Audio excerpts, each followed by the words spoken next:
This is Money Moves on VSiN, the sports betting network. We are locked and loaded on a Tuesday edition of Money Moves. Stormy, Buonantony, Jonathan Tobel with you live as always in downtown Las Vegas, Circa Resort and Casino. Busy 2 hours ahead, JVT, so I'm going to skip the pleasantries and just jump right in because we've got a stacked rundown today. Roll it. It's time for the top headlines and topics of the day. This is the Rundown. So, as of today, Jonathan, all 32 teams in the NFL have had players report to camp. Plenty of news to discuss. And our Money Moves training camp tour will continue in Tennessee this afternoon. Yeah, a lot to get to. National Football League. As we have said 1,000 times over, I will repeat it once more. Football season is here. All the teams on the field. Fall camp getting started for college football. I know that the local group will get started on Thursday out here. So we're pretty much here, man. Yeah. Football is in the air. Some pigskin pontification coming at you later today as we look at what I would dub the 2026 Money Moves squad, the Tennessee Titans. Are you excited about what Cam Ward can be this year? Of course, you know the answer well, no, to that but question. we obviously were high on him going into his rookie season, and we didn't really see the flashes until the back half of the year. But, like, under this new regime, you think he can flourish? 1,000%. I don't even care about the regime. They got me when I saw the clip from that Netflix show, which I have yet to watch. Him watching tape? Not watching tape. Screw that. When you win a game and you come off the field and you tell your entire team that they were ass after a win, that is absolutely incredible. We knew that happened, though, during the season. We saw that happen. I had no idea. I didn't remember that at all. The way that it went down, though, and getting to see it was cool. You should watch it. It's very good. That's leadership right there. That's why I tell you how bad you are every single day. Because if I tell you you're good, then you become complacent. That couldn't be me. Let's get into college football because, as you said, we have a lot of that today as well, including Big Ten Media Days beginning in Chicago. The last three national champs from this conference, can they make it a four-peat? 3 of the top 5 short shots for a national title this year do hail from the Big Ten. Ohio State's your favorite right now, 6-1. Defending champs Indiana and Oregon, both 8-1. None of the big dogs on the podium today, but 2 of my personal favorites are USC and Penn State. Let's go. I was going to say, I think you could argue USC is a potential big dog. Penn State, of course, the biggest of the dogs, despite the fact that they are a cat of They're some a sleeper. sort. But I would say yes. Like all of these teams today offer some sort of intrigue. We're going to talk about some of their key storylines today as well. But of them, we talked about them yesterday. Trojans seem to have the highest ceiling of the teams that'll be front and center today. And I'm glad you mentioned it too, because I wrote up the SEC, and my overview of the conference as a whole was about this dynamic between the Big Ten and the SEC. And the quest for dominance and the fact that the Big Ten has taken that from them. And as you put here, going for the four-peat as a conference, can they make it 4 consecutive national championships? That dynamic has been at play, and it's been a big part of the conversation we've seen this entire offseason. One team from the Big Ten will be included in our Money Moves Top 25 reveal today as well. But 2 more teams that we will unveil there, and a little more college football as well when Jesse Kurtz stops by the program. Mountain West Network executive producer and analyst, also covers Air Force football specifically throughout the course of the season as an analyst traveling with the team. So get his breakdown there. Another league that you wrote up for our college football betting guide. Indeed. Speaking of the college football betting guide, VSiN's Adam Burke is going to join us in 30 minutes as well. Talk through a little college football, maybe some MLB plays for the day, which is actually where we're going to start today. Worth noting, we do have one game in action right now. Got postponed from yesterday to today. Guardians currently up 4-0 right now in Cincinnati. Kyle Manzardo, grand slam, but the wheels fell off in Miami yesterday. We were talking about the NL Cy Young race and Zach Wheeler going into that start yesterday against Miami, who, by the way, their losing streak finally comes to a close at 12, but he gets yanked after just 3 innings in what ended up being a painful loss, 8-7 to the Marlins yesterday. He gives up 5 runs on 6 hits. Those hits, JVT, include a pair of home runs, a double, and a triple. Yeah, not really great. The Cy Young race in the National League, it's funny, we talked about it a little bit yesterday where I think a lot of the pieces are kind of falling off on the wayside. We have talked a lot about Christopher Sanchez and the way that he has been pitching. We should still include Chris Sale, has been pretty consistent. We'll see him a little bit later today. But for the most part, this has started to become, at least going into yesterday, a 2-horse race, and maybe it is a 1.5-horse race after yesterday. But I think what you're really worried about is not so much the performance, because as you said it, 5 runs on 6 hits, 2 homers, that's not really great. Wheeler threw just 68 pitches yesterday before he got pulled, and his velocity was really down. The four-seamer for Wheeler usually sitting about 95.2. Yesterday was sitting at about 92. Look at his last four seams that he threw in that game last night. 92.8, 92.3, 92.7, 92.9. He could not even crack 93. And I got this from Mattingly because he was in the clubhouse afterwards, was asked, like, hey, what's going on with Wheeler? Just said the ball wasn't coming out right for him. For me, it looked like this ball wasn't coming out today. One of those days that you've seen the velocity right away, 93. Didn't seem like to have that same little zip on the, usually when you don't have the zip on the fastball, the break the ball's not going to be quite as sharp. And so he looked like it just wasn't coming out. So there's no concern that he's hurt? No, he said he felt physically fine, so the ball wasn't coming out. As far as arm and stuff, I know he'd been a little,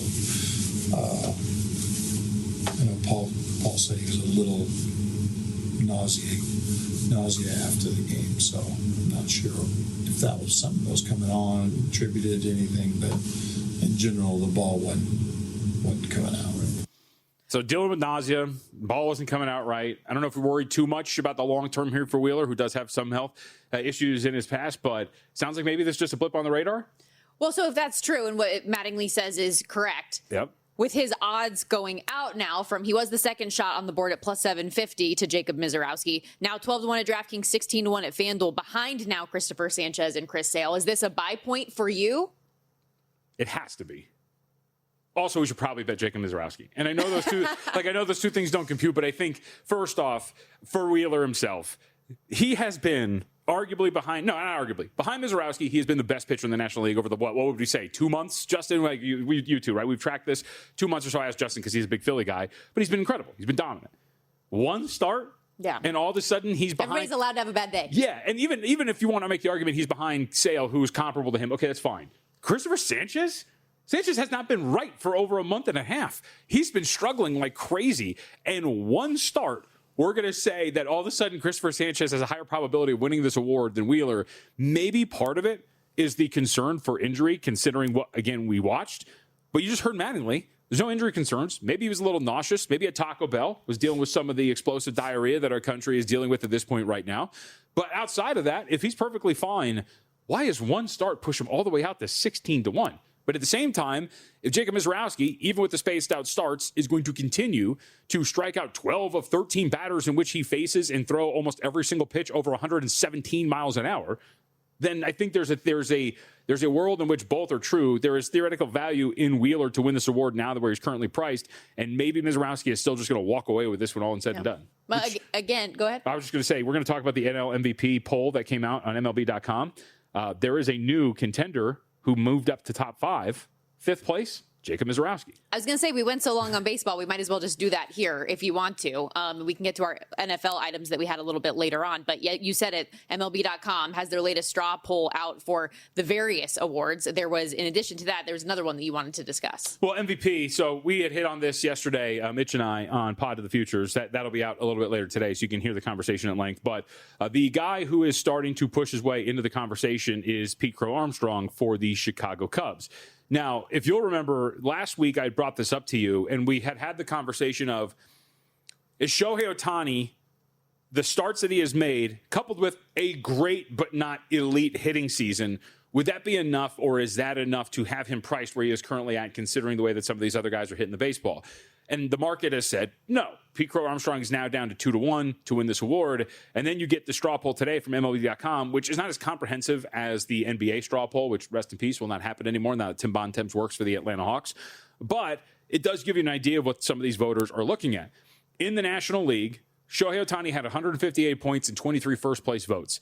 Armstrong had 140 points and 11 first-place votes. James Wood, your guy, 74 points, no first-place votes. So the whole point here being is that Ohtani and Armstrong are in a two-horse race at this point, to use that term one more time. And Armstrong's closing the gap on Ohtani, considering the way that he has been hitting Stormy. And on top of that, if Ohtani is not going to pitch anymore, or what if he only has 1 or 2 potential starts down the stretch, I would think you can make the argument that Armstrong has enough here to potentially surpass him as they move forward for this race. I was watching, what was it? Something on ESPN the other day, and they had Buster Olney on. It might have just been a SportsCenter rerun. But he was being asked about the MVP race with everything that was going on with Ohtani, and he specifically said for him it's PCA. So he said if there was somebody that I think long-term moving forward, like that ultimately is going to win this award, I think Pete Crow Armstrong is the name to be aware of. So my theory here, if you don't want to bet 2-1 plus 180 on Pete Crow Armstrong because you don't want to sit on that for a couple of months, do you pair it up with something? Notre Dame to win the college football playoff. That would get you in the range of, I believe that was 21-1, if I remember correctly. I was putting those. So just make one of those big futures that you really like. Yeah, like if because there might be value in this, and it's the same thing with Mizorowski to win National League Cy Young, which is there's value there, but you don't want to lay like a $3 and just sit on that for forever. So lay that and pair it up with a Notre Dame to win a college football playoff, USC to make a college football playoff. Something that I know that I like here personally at the very least. But if you wanted to add a little bit more to it, so it can make your wait worth the while, then something like that. But if you paired up PCA MVP with Notre Dame to win the college football playoff, that got you in the range of 21-1. Looking right now, PCA at FanDuel, even money for NL MVP. Really? Over it, yeah. So that moved. So we did the podcast last night. He was at 2-1. Yeah, so people are buying exactly the thought process that you have here over on Kalshi as well. If you're somebody that looks at the prediction markets for different things like this, Ohtani still in the driver's seat at 54%, but PCA right there at 43%. So Shohei in the minus 130 range. Yeah. Oh, sorry. Or if you want to be like a little bit more realistic with this too, I think what you probably do is you take PCA, you pair them up with UNLV to win the national championship. That'll get you about 250-1. That's when we've gone a bridge too far, one might say. Just slightly. We do need to step aside here on Money Moves. When we come back, though, the defending national champions in college football aren't even the favorites in their own conference. Who should be in the driver's seat when we look ahead to the Big Ten? We will discuss that, some potential win totals, and more. And, of course, like we said, plenty of NFL to get to today. Lots of news early coming out of training camps, and Adam is going to join us this hour as well. Stick around.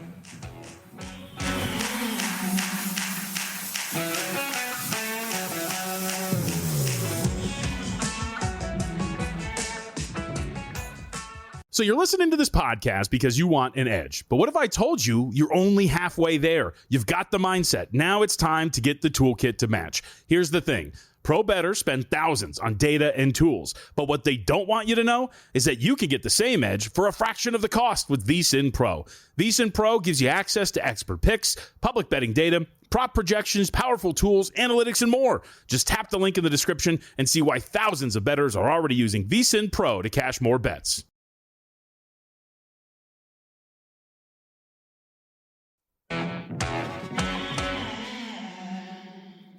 You're watching Money Moves here on VSiN, the sports betting network.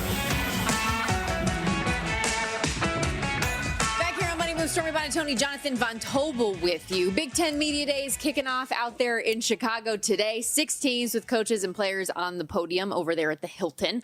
For all of the historical dominance of the SEC, though, as we referenced in the first segment, it has been all Big Ten in terms of winning it all the last 3 years, and Ohio State is in the driver's seat according to the odds to take home a second national title in 3 years, 6-1. Your defending national champs, obviously the Indiana Hoosiers, not far behind on the odds board, 8-1, as is Oregon. The Ducks, though, actually a shorter shot than Indiana at some books with both the national championship and the conference. So for me, while I do think there are a couple other sleepers or teams that could contend in the conference or to make a college football playoff push, I think it's pretty clear the top 3, and then you kind of go from there. We should make a note here, when you look at the odds that we are discussing, that these are non-New Jersey schools included. So when talking about the contenders and their odds, Rutgers should be included. Correct. Want to make sure that it's fair. No, but I think you're right. Like there is a pretty clear line. Who will finish last? Yeah, no, come on, no. You got to be fair. I love. It's one of my favorite towns to say, Piscataway. But I would say that, yeah. Look, we're talking about the 3 teams at the top: Ohio State, Oregon, Indiana as your most likely champions. Odds would dictate that.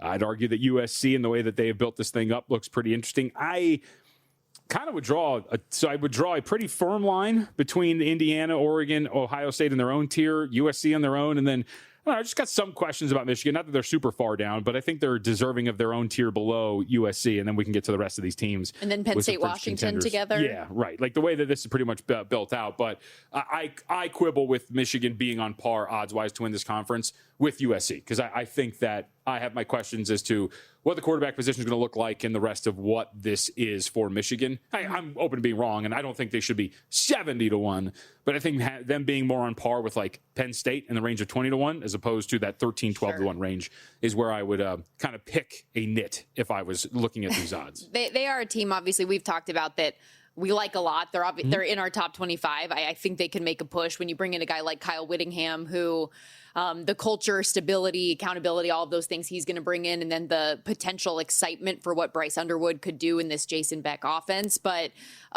we talked a lot about USC yesterday in particular, too, a team that both of us are very high on and think could finally make the playoff under Lincoln Riley, which, as you brought up, it seems kind of crazy to think that they haven't been in that position yet to this point, but a lot of things set up for them to potentially make a push. And then obviously Penn State is a team I'm very high on this year based on the schedule and how manageable that could be, as we've previewed a lot of the SEC. And I made the joke about Brent Venables, like, what did he do to the college football schedule odds? Because gods, because they were after him. Matt Campbell should be thanking them on his hands and knees for what they did for this schedule for him. Yeah, I mean, there is the opportunity for Penn State maybe to finish higher only because of the benefit of playing that sort of a schedule. And I should note, too, I think out of all of these teams, would you agree that the potential fly in the ointment, if everything hits properly, could be a team like Washington? Yep. Only because of the returning production on offense and what you're getting at quarterback. You do get some pretty good opportunities at home on the schedule as well, so that could benefit you too. So if you get like the perfect upside of all of the variants going in the proper direction, I think you could see a scenario in which Washington, with what they have in front of them, is a team that could potentially finish a little bit higher in this conference than 7th, which was our preseason media poll here.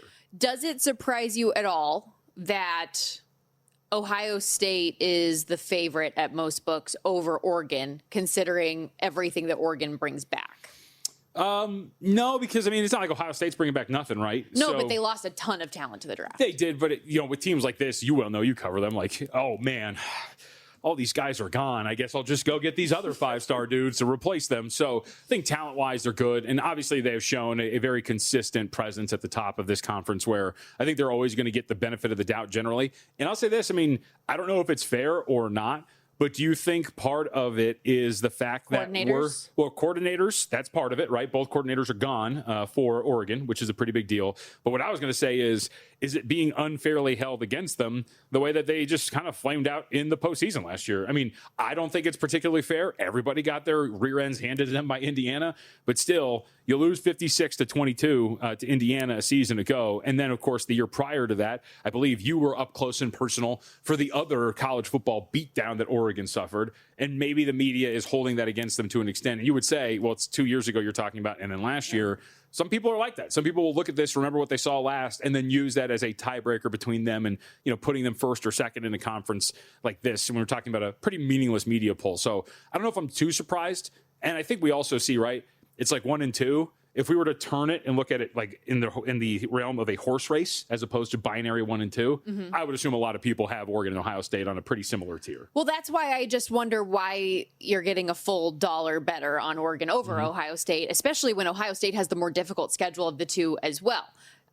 When I went through this, the one thing that was holding me back, and we'll get to Oregon soon when we do our top 25 and Ohio State both, but when we were going through the exercise, gave the edge to Oregon in just about everything except for the coordinators. That was the one thing that was kind of holding me back as to where exactly I wanted to put them in my top 3-4 teams in the country, because it is a big loss, especially Will Stein with what he's been able to do with quarterback play and having all of these guys that are in the voting for the Heisman and going out to New York, and the way that he's operated one of the most efficient units in the country year after year. And going to the NFL, you should know too, right? A lot of them, yeah. And but the fact that you have Dante Moore back to lead that when he could have been a first-round pick this year and is a presumed one coming up, that's obviously a good feather in the cap. They've got a ton of talent. But on the other side, too, Tosh Lupoy goes to Cal. And so defensively, you just have new faces leading the ship. And so that was my one big question about them. But everywhere, I mean, the depth this roster seems to have is incredible. So when I was looking through the Big Ten odds, at least for winning the conference, I thought plus 270 was actually a pretty decent bet given their schedule. Because even if they lost to Ohio State in that regular season matchup, could you not see? I don't know if I see them losing twice to Ohio State in the same season. No, I think your question would be, because we talked about them yesterday, the road game against USC to start conference play, I think is always going to be a tricky one. It's especially when, if you're going to feel, you tell me if I'm wrong, but I would assume if you're going to feel the absences of your coordinators who have left, it would be earlier in the year, not later in the year. So maybe USC is getting them at a good time because one would expect that you're going to romp through Boise State, Oklahoma State, and Portland State, and then you're going to get to USC where you really do have to game plan and get ready for an opponent and things of that nature. No disrespect to a potential conference winner in Boise State. And that may be where you see some of the losses at those key spots. Another team, as we look at those, the front column of teams that are in that preseason media poll that I have been relatively higher on, I think, than other people is Iowa at 8, not necessarily to win the conference, but their season win total being 7.5.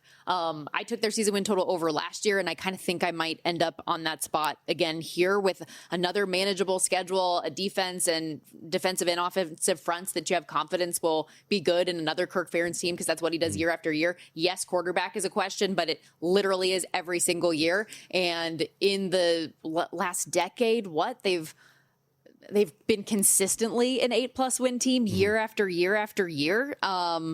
I don't know. I was just looking at that number and that schedule. Yes, they have a 3-week stretch that's really challenging early, beginning week 3 at the Big House, host Ohio State, and then at Washington. But after that, there's no obvious loss on their schedule. No Oregon, no Indiana on the schedule. A lot of things I think just could show up nicely for Iowa this year.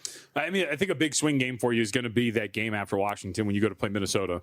Minnesota's got a ton of stuff coming back, too. They're a pretty experienced roster. Yeah, but they slaughtered that team 41-3 last year. They did. But I think that's also going on the road is, I think, a trickier spot. And coming off of the Washington game, too, you have a bye between, so I think maybe that's going to be that's going to negate some of the issues coming off of the game against Washington. But I think in terms of your win total, I think that's just going to be a big deciding game for you. Like, if you somehow slip up against Minnesota, then that's going to be an issue as you move forward. But I can understand it. I think we're just talking about the same team when it comes to Iowa over and over again is, are they going to have a quarterback who can throw for more than 72 yards in a single game, which would be very helpful for them as they move forward with this offense. But I'm within, I don't know.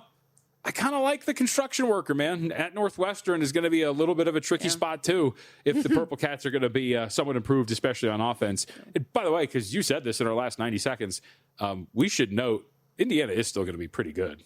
Yes. I'm not like we've kind of disagreed. I will sit back and wait to see what Hoover is at quarterback. But I was listening to an Indiana podcast earlier today, and they were discussing how often Hoover was TCU was using RPOs with Hoover there. They were the second most RPO-heavy team next to Indiana, who led the country, and that they think that that's a really big fit and they can fix some of the turnover issues. If you can, then I totally get it. But I'll say I don't think they're going to be terrible, but I want to see it to believe it when it comes to Hoover, who had a penchant for putting the ball in danger. I think they're going to run the football a lot more at Indiana than they did at TCU, which should take some pressure off of him. And I think there's something to just what is it, 5th year in college football, right? Like, you have experience now that you would imagine over time and various voices that you've had to learn things. Like, reel in the gunslinger just a little bit.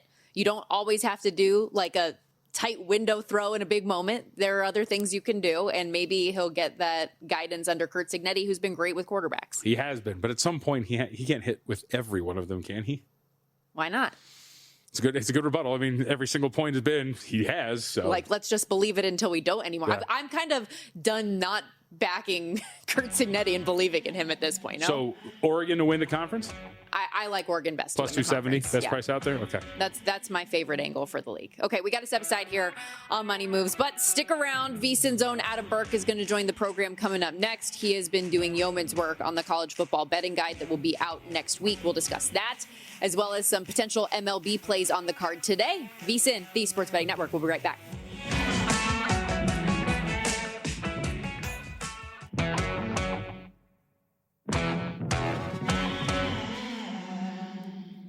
You're watching Money Moves here on VSiN, the Sports Betting Network.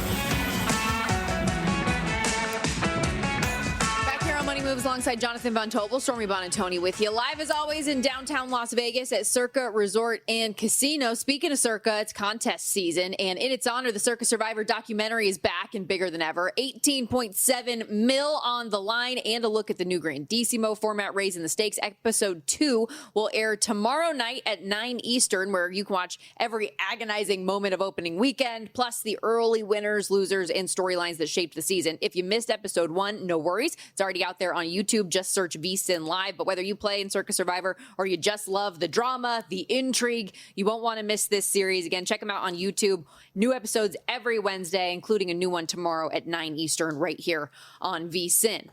Welcome into the program now, our good buddy Adam Burke, VSiN.com managing editor. Not in studio today, he's at home, but we have better AC here in this unit than you do right now. There's one thing about living in Las Vegas. You do not want the AC to break. So when is the repairman going to be there so that we can get you set and settled in this 100-degree heat?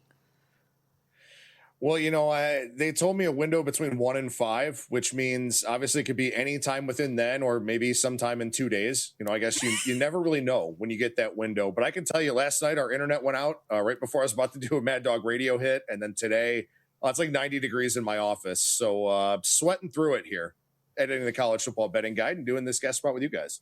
Yeah, you can see Stormy, one less buttoned on his shirt, Just usually he's a professional, but showing a little skin today. Just be glad I put one on for the segment. That's right. Well, I offered. Andy's fighting the good fight with the window open there. I see he's got the natural light. Like, that's a risk, too. Just added heat into the room. I would say that I don't think Bill 80 would mind if you did the spot shirtless, and neither would Steve Cohen, but we will persevere.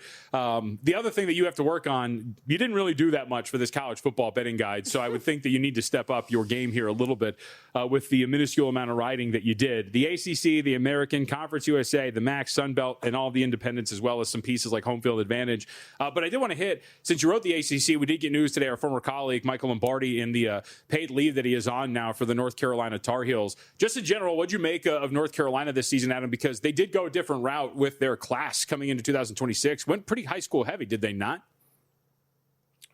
Yeah, I think it's pretty interesting. Look, I mean, the thing that kind of got obscured last season with the drama with Bill Belichick and his, grad student aged girlfriend and all of that, this defense was actually pretty good. I mean, this defense got a lot better. They fired Freddie Kitchens, the offensive coordinator. Bobby Petrino comes in now, which interesting fit for that administration and coaching staff, I guess we'll say. But I mean, the offense should look better with him. Freddie Kitchens was a terrible offensive coordinator at the NFL level, not particularly good at Alabama either. So, I think the offense could be better. The defense, Bill Belichick's going to have a good defense, right? Especially with this kid as the DC. So I'm kind of interested in this team a little bit. The schedule is pretty challenging. 4.5 their win total. I have them projected for 4.81 wins. But I think it's kind of interesting that, last year, I think there was a lot of fact finding about like which kinds of players work at the college level. And then seeing who they paid to keep around this year, it's kind of interesting to me, seeing who they kind of highlighted as guys who they thought could be impact types of players. I don't think they get to a bowl game, but I could see them getting 5 wins here this season. Miami is obviously the favorite in the ACC, and they're the biggest favorite of all of the conferences as you go through this year. Is it that obvious? Like, have they finally been able to buck the Mario Cristobal of it all based on what we saw in the postseason? Or is it still, well, they lose that game to Louisville they shouldn't have lost, and they lose at SMU. They can't make their own conference's championship based on certain tiebreakers. Do we risk any of that, or are you confident what they did last year, making it to a national championship, can be the stepping stone for them to continue to grow? Yeah, I think those are all really, really good questions, Stormy. I mean, their season win total is 10.5. I have them projected for 10.62 wins. So, more or less kind of in line with the market there. The market's going to love this team, right? I mean, Darian Mensah was very, very good at Duke last year. Now he has objectively better talent in Coral Gables. But I am a little bit concerned about some of the defensive losses. I mean, you lost 2 really, really strong pass rushers in Mesidor and Bain. And while I love Corey Heatherman as a DC and really love Shannon Dawson as an OC, like you said, I mean, this is a team that still lost games they shouldn't have last year and got kind of lucky, really, to backdoor their way into the college football playoff because nobody else in their conference was any good. So, I am a little bit worried about this team. I mean, I understand why they're an odds-on favorite. They certainly have what appears to be the best talent, in the conference. And like you said, Cristobal slaying some demons with his college football playoff run. But there are enough losses here for me to be a little bit skeptical about this Miami team. I think there are some other teams in the ACC that are worth kind of pursuing from a future standpoint. Okay, well, I was going to move on to something else, but really quickly, who might some of those be? Yeah, I was setting that up. I mean, this isn't my first rodeo on radio, I guess. I really like this Clemson team. I know that people are kind of down on them because of what happened last year, but the defense was still really good with Tom Allen. It was the offense that was bad. And Dabo Swinney and Garrett Riley, calling them oil and water would be a complete understatement. I think that Dabo Swinney genuinely hated Garrett Riley, and now he's back with Chad Morris, a guy who's very, very comfortable with. I think Chris Vizina might be an upgrade over Cade Klubnik because he regressed. He got worse throughout his 4 years playing there for the Tigers. So this could be an upgrade. Last year, they didn't really have much of a semblance of a running game. That should be stronger here for this season. I think this Clemson team kind of gets back to where they have been, as much as it pains me to say that as a South Carolina fan. I mean, look, prior to last year, 13 of the last 14 seasons, they had double-digit wins. The one season they didn't, they had 9 wins. Like, I expect this program to get back to its usual standards, and I think 14-1 to win this conference is not a bad bet. Okay, one last football thing, because I know there are a couple MLB plays that you have on the card today as well. As you were going through all of these conferences, all of the different articles that you were writing up for the College Football Betting Guide, was there one piece in particular you enjoyed the most, a team that you ended up highest or lowest on, anything in particular that you can tease for us in the guide? Yeah, so I think people are going to be really, really interested in my American Conference previews. Formerly known as the American Athletic Conference, they dropped the Athletic. I don't know, maybe they felt it was redundant. Now they're just the American Conference. But, you know, we know with that Group of 5 playoff berth that's hanging out there, with James Madison having a ton of turnover once again, it could very well be a team from the American who winds up getting, you know, that Group of 6 berth. And this is a wide open conference. I mean, you look at this conference, there's 14 teams in it. 7 of them are lined in single digits to possibly win this thing, from plus 850 on down. So this thing is as wide open as really any conference in college football, I think. And I don't actually like the favorite in Navy. You know, Blake Horvath is a guy, if you look at quarterbacks in the Navy, in the program history for Navy, other than Roger Staubach, Blake Horvath has the best completion percentage with at least 120 pass attempts of anybody else. So this is a guy who was legitimately a dual threat quarterback for a Navy team that typically doesn't have one, right? I mean, this is a guy who's going to be talked about in the same breath as Keenan Reynolds and Malcolm Perry for his running ability, but he was also a really productive passer. They don't have him anymore. I think that's a significant loss. Eli Heidenreich, the program's all-time leading receiver, he's gone. Alex Texa, their top running back, he's gone. There's a lot of really substantial losses on the offense here for Navy, to the point where I like UTSA and East Carolina a lot more, the second and third favorites respectively in the American Conference. I feel good. We did the American preview the other day, and I was very like-minded with you, Adam. UTSA is my pick for the league, and the Horvath loss, I don't think, can be stated enough what he brought to that team. Okay, last couple minutes. What do you have in Major League Baseball for today? A ton of games, a ton of options. What do you like? One thing I want to mention real quick about UTSA and Jeff Traylor, we talked about it already with Cristobal. It's a thing with Jeff Brom at Louisville, too. Traylor and UTSA lose at least 1 or 2 games this season that they absolutely shouldn't. They've got to avoid that this season. And if they can, then they should go ahead and win this conference. But as far as Major League Baseball goes for today, a couple of plays for me. Going to take the Pirates. You know, Brandon Pfaadt, so he made a really big mechanical adjustment down in the minor leagues. And he went from kind of the third base side of the pitching rubber to the middle of the pitching rubber over to the first base side. And he's been really good in his 5 starts. But here's the problem.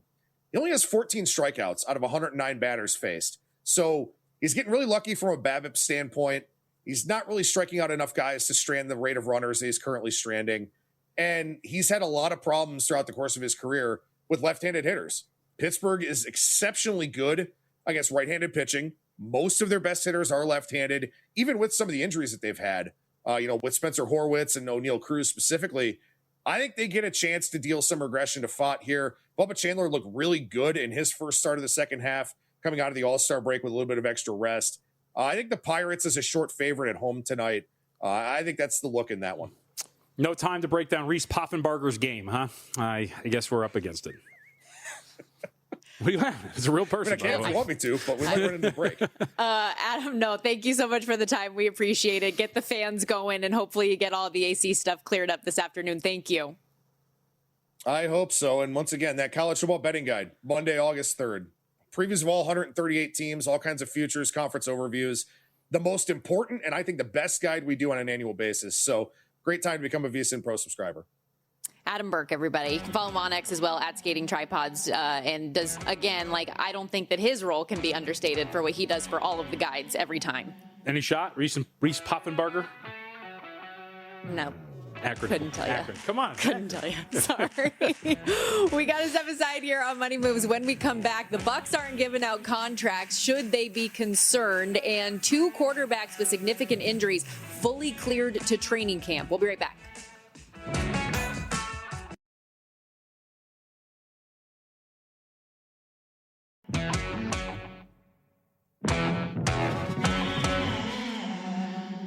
You're watching Money Moves here on VSiN, the sports betting network.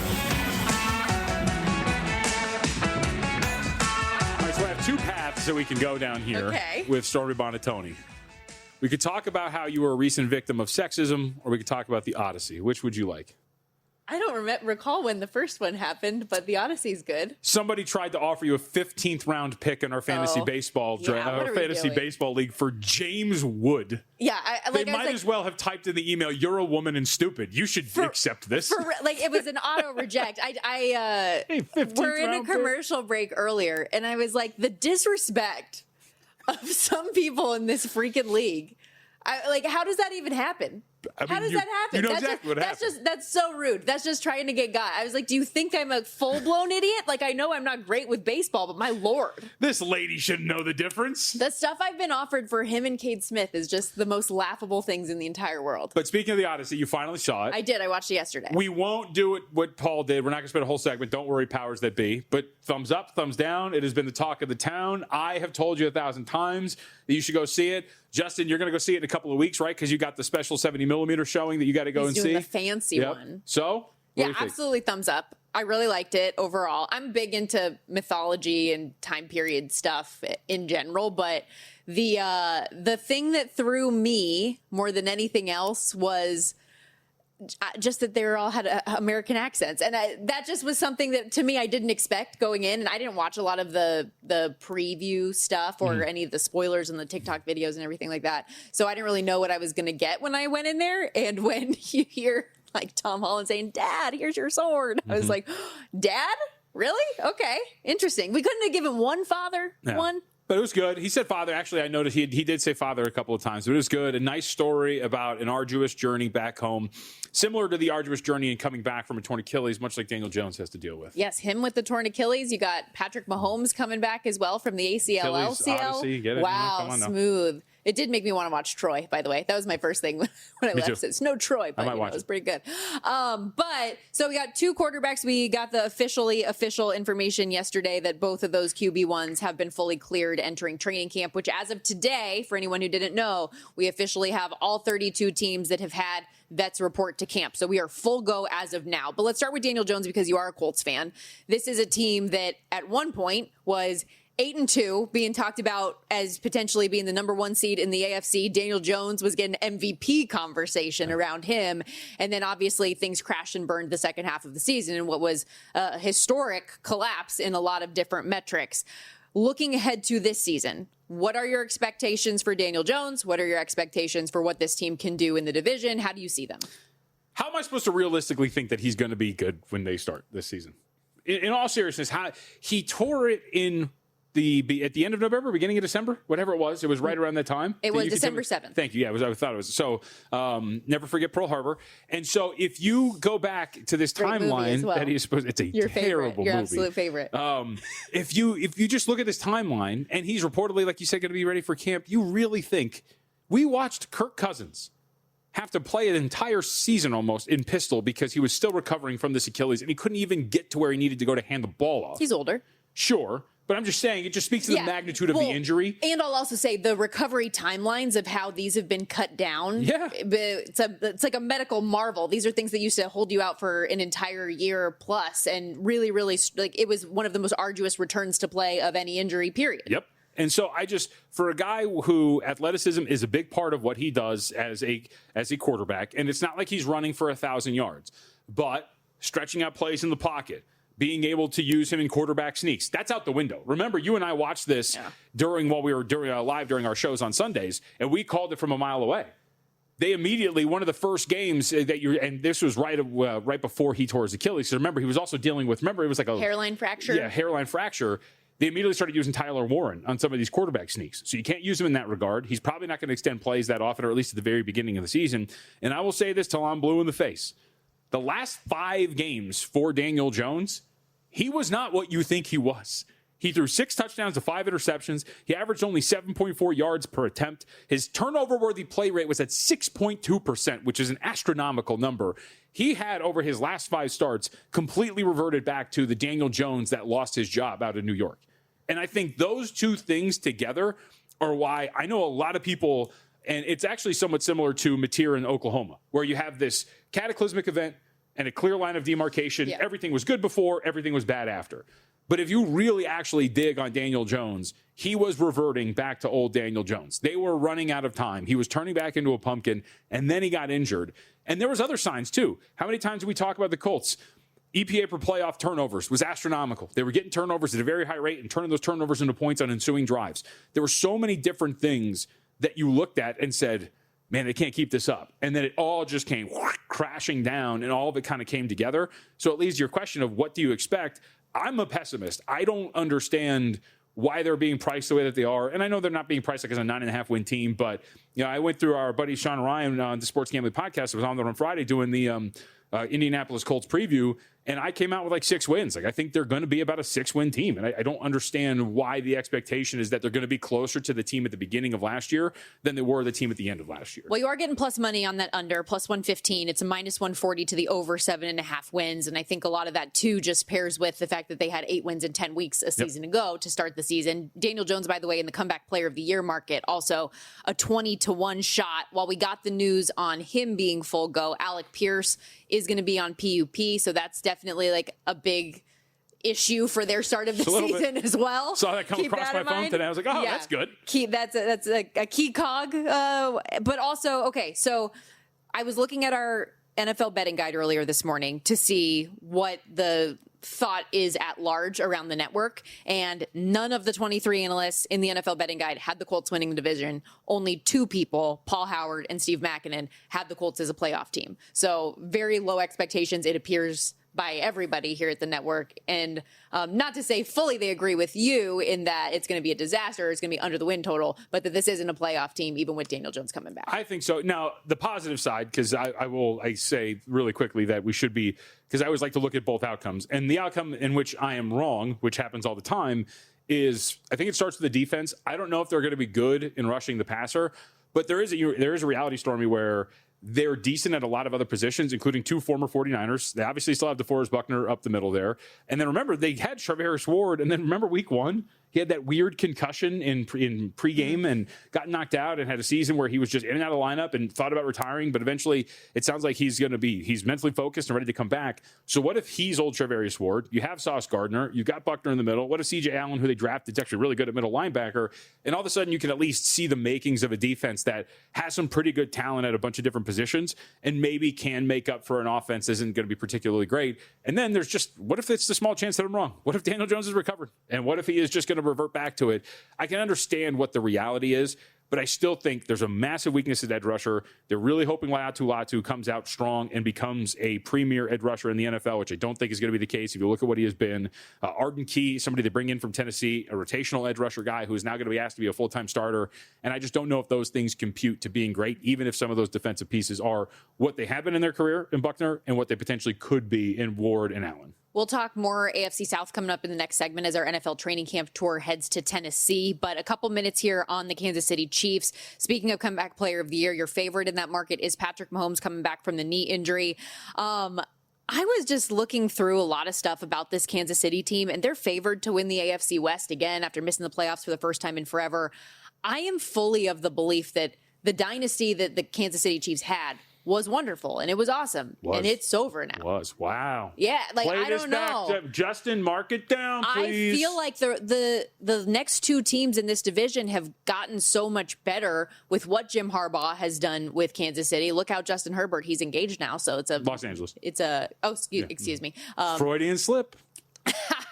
But he's engaged now, so maybe a buy-on season for Justin Herbert. Ooh, Matt Humans would argue the opposite. I know. I gave you all the data last year. Do you not recall? Because I'll be happy to bring that back again. Yeah. However, and then what Sean Payton and the Broncos have done as well, and I mean, their season gets derailed in the playoffs by the Bo Nix injury. You're playing woulda, shoulda, coulda like crazy against the Patriots, are you not? So I don't know. I just feel like that run is at a brink with a very young team and a lot of questions on it. And even Patrick Mahomes had regressed prior to the injury last year. I mean, I get it. I understand the trepidation and the lack of belief, only in the sense of I was watching him in practice with that big bulky knee brace and whatnot. And like you said, statistically, akin to what we talked about Daniel Jones, there were some regression in some of his numbers. So you expect that they're just closer to the pack. I mean, what we just talked about, too, with the run that Kurt Cignetti on was with the quarterbacks. At some point, if you're Kansas City, the run just has to kind of come back down to earth. And then eventually it sounds like maybe we're here. And I would argue, too, I don't think they're going to win the division. But those 2 games against the Raiders for all of these teams, I think, became a little bit more difficult in the offseason with what they did. So, and that's also going to throw, I think, a little bit in the wrench of the plans of them and all of these AFC opponents in the West. Well, one of my questions about Kansas City is what this offense is going to look like with Eric Bieniemy kind of running the ship there. And we know Andy Reid's the play caller, but the difference is there, and we'd be remiss if we didn't mention what he's going through right now. What a crazy situation with his son getting arrested for shooting his wife. His wife's in the hospital, in stable condition, luckily, but what a scary situation that's going on over there to monitor for sure.